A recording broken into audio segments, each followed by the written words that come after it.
We are here live at the studio in Galway called Sound to Light, where we had the Empower conference this morning, and it was an action-packed session full of three key themes. Number one was all around funding. Number two was pursuing freedom and flexibility as well as business growth. And number three was blockchain. So I'm going to give you a quick run through everything that was discussed today so that you can take away some of the key points that were discussed by the speakers. We started off with Anne Ravenona, and she spoke about the funding menu. She said that if funding it's a game, that there is a rule book, there are players and there are a prize. And what we did was that we asked people what feelings they felt around the funding process. And generally they were nauseous, overwhelmed, excited, but there were, that kind of negative connotation of a twinge. So Anne set about changing that. So then what she did was she spoke about that you need perspective, you need process, and you need performance. Then she also said that investors typically look at investees in terms of sector, stage and geography. She said that the best form of funding is always a paying customer, and of course that ideally would be a paying customer that is a profitable transaction. And then we also mentioned there are some opportunities for people to engage with funding supports like the Trading Online Voucher, for example, in Ireland, the Innovation Partnership, which I have to say I'm a personal fan of, and we're on our second one with DCU, and it's absolutely brilliant. Then she also mentioned a range of resources available to people if they're looking for angel investment, including AngelList, Gust, Crunchbase, Astia, Go Beyond, Golden Seeds, etc. She said that what investors want is they want to know who you are, what you do, why you do it, and how you're going to achieve the vision that you set out for them. She also gave a list of major turn-offs, including exaggeration, including arrogance, and not being on the ball when it comes to your numbers and your narrative. And finally, she spoke about building your tribe. In addition, today we had Dr. Orla Flynn from GMIT, and I've seen Orla present a number of times now, and I have to say she always amazes me with the way in which she can take something that has happened relatively recently or take a macroeconomic topic and really make it very concrete and tangible for the audience. Today she said, it's a beautiful day by the way here in Galway, she said, as I came over the bridge today, I was looking at, we were in a foggy day, and she said, as we emerged from the fog of the past 18 months, at least we know now that there was light at the end of the tunnel. She said that as a university, its job is to not just to educate the people that are coming through, but to help towards a just society, bring technology in ways that can help all people across the demographic spectrum, as well as, she said, serving the region. Now, after that then, we moved into a pitch competition, and I'm going to mention the three pitchers in this post, okay, so you can see who they are, and you can see exactly what they do.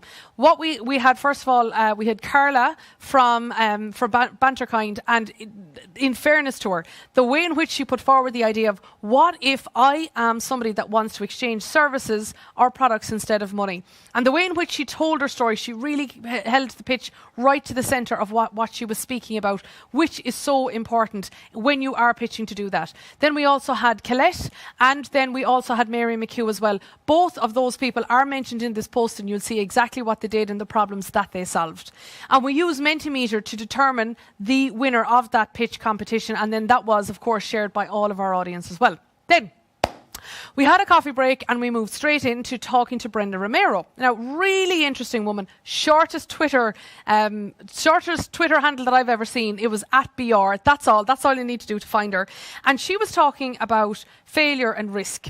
Now, what we did first of all was we asked people to share with us what they were worried about in terms of taking risks.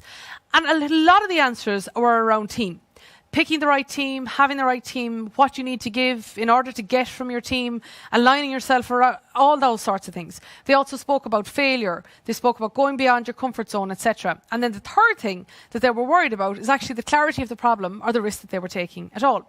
And she spoke about all of those. So first of all, she said, if you don't have those concerns, you're actually not doing it right. It's par for the course. So rather than feel alone, if you actually feel that that's part of your journey, it can be very helpful. She spoke about working with people, specifically business partners, where you might be in an equity share, for example. She said to treat that like you would a marriage proposal.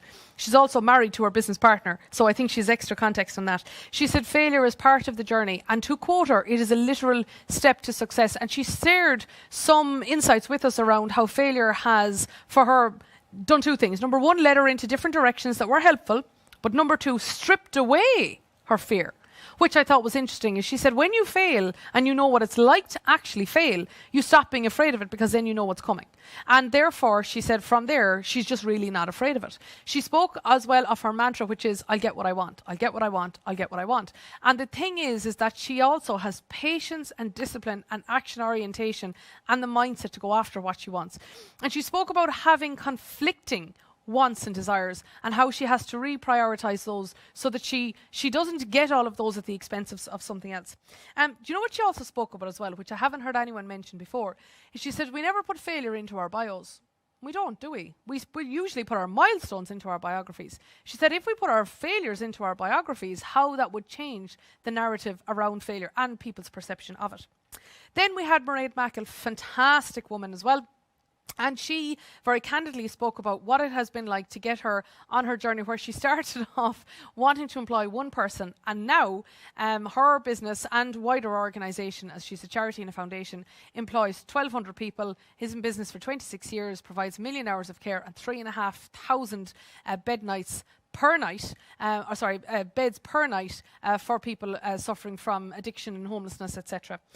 She said that she really believes in values-based leadership. Again, massively reiterated the perspective of having that team around you and having a trusted team. But she also said it's important to have a trusted brand. She said she doesn't believe in having a hierarchy within the business. She has a senior leadership team, and then there's a variety of other pockets of people within the organisation. Bear in mind this woman has a 1,200 person organisation. She said it's values-based leadership. That is what the hierarchy, if one is to exist, should actually be based on. She spoke about resilience and how it's needed, and I like a classic line, a really classic line. She said, so she has 7 children and a variety of other things, like I mentioned, and she said it's a lifestyle not for the faint-hearted. And she is in pursuit of freedom and flexibility to take care of all the other aspects of her life, and she said that her home is the most important department of the business. Now, from there then we went on and we had a conversation around blockchain. Professor Joyce O'Connor came in first to speak about her own experience of building National College of Ireland and what her experience was of the education sector in Ireland over time. She mentioned, and it's important for a day like today, that when you get to be a mature student at age 23, points no longer matter and you have access to whatever education that you would then like to apply for. And she gave us the analogy. She said, blockchain, rather than worrying about what it is, she said what we should do is treat it like we did email, which is rather than wonder how one email got from this computer to that computer, is that what did it do for me instead? She said that, and that's what we need to think about, and that there's a lot of use cases for business, of which we had 2. We had Shane McCarthy from Ireland Craft Beverages, and he spoke about what it's like to use track and trace on from barley to bottle in his beverage business, and that it enables him to show transparency to his customers and to track his supply chain. And Victoria Thompson from Aurora spoke about using blockchain in order to drop the cost of global remittances. And she gave us a couple of really interesting statistics. There's 1.3 million people who are homeless. If they're homeless, of course, they don't have access to an address. She says that there is 13 million people in the UK, sorry, all of these figures are for the UK, 13 million people in the UK in receipt of benefits. 11 billion pounds of that gets lost by simply moving A to B, moving money from A to B. So then she was talking about the transformative effect of technology in helping dramatically lowering that cost through blockchain. The team today put together a really interesting morning. Of course, I have the best job in the world by having the ringside seat here and being able to have all of these conversations with everyone. Huge interaction on Twitter and on chat and all sorts. Great thanks to European Social Fund, the Department of Justice, GMIT, all of our speakers, Leo Mayo for the mentoring and training prize that they offer to the pitchers, as well as, of course, to our fabulous audience.